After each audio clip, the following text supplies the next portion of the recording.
Right now, somewhere in Virginia, there is a metal cabinet about the size of a refrigerator. Inside it, 72 graphics chips are running, and that cabinet throws off more heat than 100 houses. You have heard that AI is straining the power grid. That is true. It is also the easy problem. Electricity is a supply question. You can build more, buy more, wait. Heat is not a supply question. Heat is physics.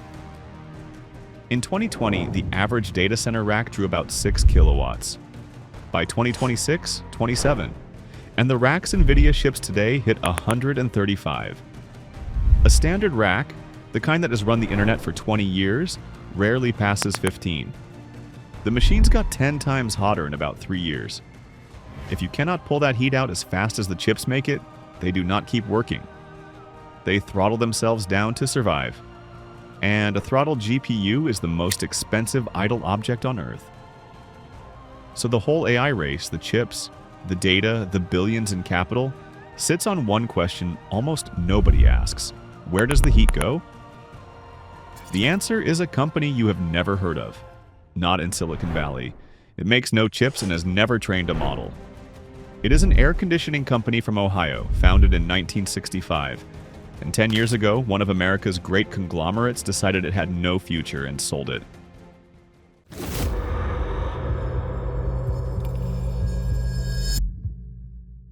In the early 60s, a man named Ralph Liebert was working out of a garage in Columbus, Ohio. He was no computer scientist. He had spent years in refrigeration, running a small outfit he had started in 1946. But he had noticed something. Computers were spreading, mainframes filling whole rooms, and those rooms had a problem nobody had needed to solve before.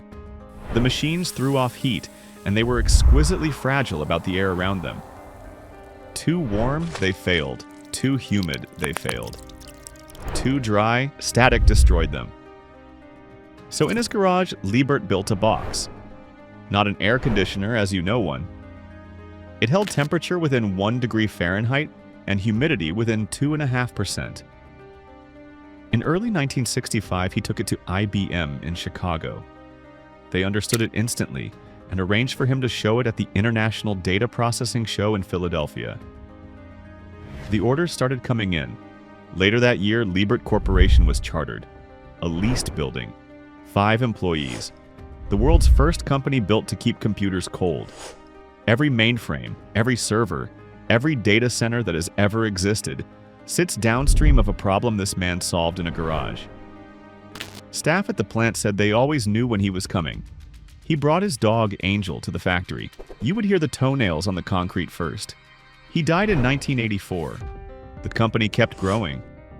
In 1987, Emerson Electric bought it for $430 million. For the next 29 years, the most important cooling company in the world sat inside a conglomerate. Reliable, profitable, boring. Which is exactly the problem.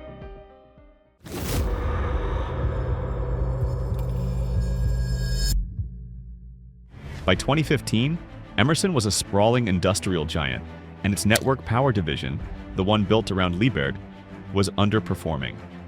Not failing. Underperforming. Which in the language of conglomerates is worse. Failing is a story. Underperforming is just a drag. So Emerson announced a strategic portfolio repositioning.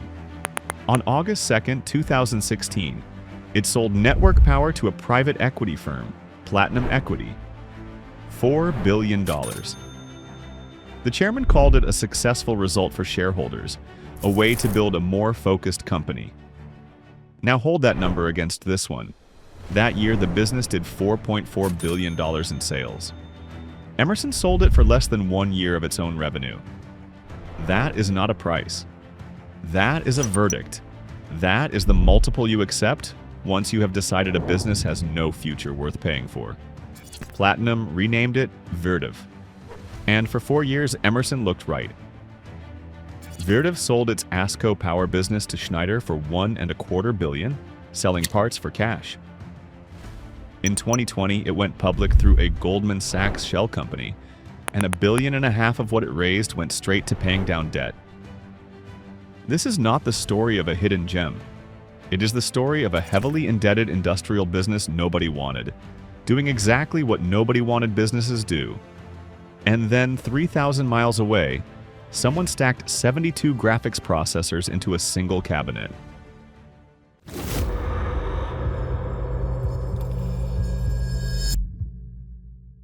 Here is the fact that broke the industry. Air is a terrible way to move heat. Water carries roughly 3,000 times more of it, by volume, for the same rise in temperature. 3,000.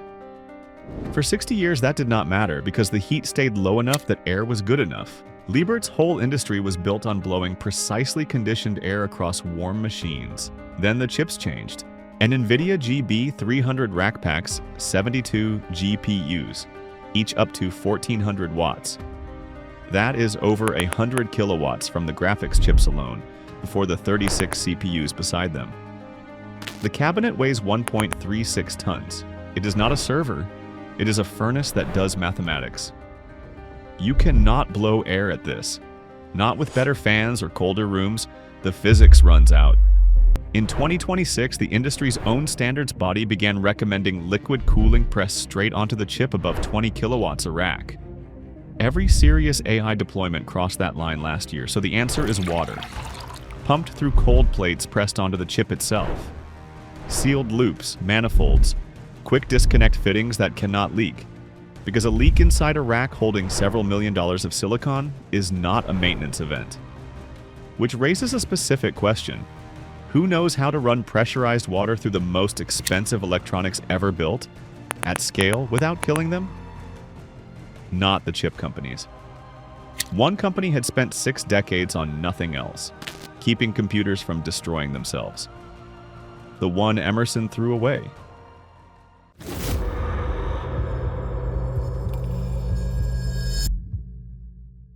In the first quarter of 2026, vertiv reported sales of $2.65 billion, up 30% in a year, with America's growth running at 44%.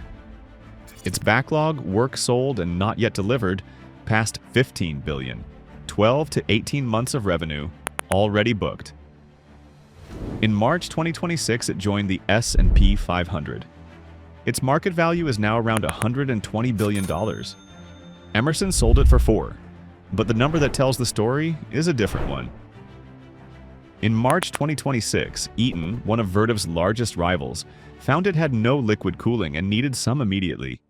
So it bought a company called Boyd Thermal. It paid $9.5 billion for a business projected to do under $2 billion in revenue. Read them side by side.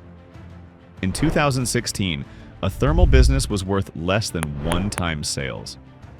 10 years later, a comparable one was worth roughly 6. Emerson did not sell a company. It sold the multiple. And here's the part that gets told wrong. Nobody at Emerson failed to predict AI. In 2016, nobody was. Pretending otherwise just makes a story out of hindsight. The real lesson is narrower. Emerson looked at a business that had solved one physical problem for 50 years and priced it on last year's growth rate, not on the durability of the problem.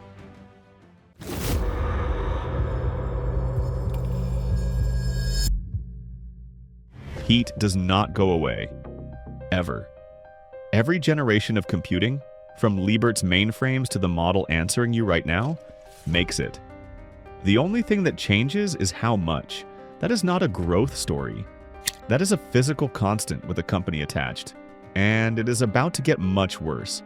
The racks shipping in late 2026, NVIDIA's Vera Rubin platform, draw 190 to 230 kilowatts. The generation after, in 2027, is specified at roughly 600, in one cabinet. Behind that sit designs approaching a full megawatt. A megawatt is about the draw of 800 American homes, concentrated into a box you could stand next to. At those densities, the wiring standard that has powered racks for decades cannot carry the load either. So vertiv and NVIDIA spent the last year co-developing a new one, 800 volts of direct current run straight into the rack. Vertiv's version ships in the second half of this year, timed to the 2027 chips, which is the strange place this company now sits.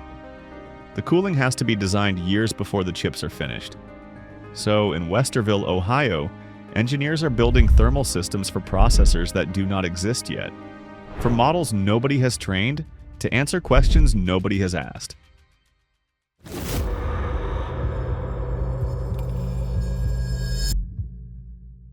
To be clear, vertiv is not a monopoly. Schneider is roughly tied with it on share, and Eaton just paid $9.5 billion to get in the fight. But that is the point.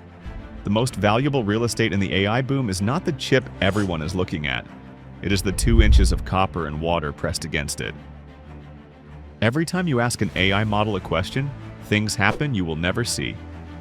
A chip lights up, it draws power, and within seconds it makes heat that would force it to shut down if nothing were there to carry that heat away.